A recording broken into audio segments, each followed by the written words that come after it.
C'est votre rendez-vous hebdomadaire, les vendredis thématiques sur Europe 1. On part cette semaine en Iran, où la jeunesse se révolte comme jamais contre le régime des mollahs. Et cela fait 42 jours que les Iraniennes descendent dans la rue au péril de leur vie. Elles ont été rejointes par les hommes, souvent des étudiants d'ailleurs. Un seul combat, la liberté de parler, de s'habiller, d'enlever le voile lorsqu'on est une femme. Et c'est de là qu'est partie la révolte, d'un voile mal ajusté. Clément Barguin refait le film de ce soulèvement qui ébranle le régime.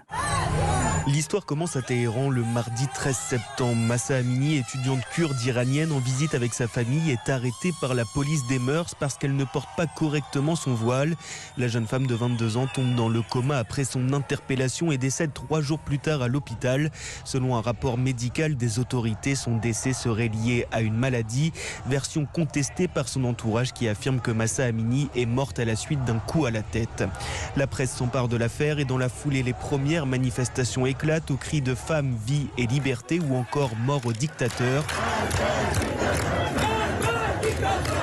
Le mouvement s'étend dans les principales villes du pays. Les femmes enlèvent publiquement leur hijab, brûlent leur voile, se coupent les cheveux. Les manifestations tournent à l'émeute avec des dizaines de morts et des centaines de personnes arrêtées.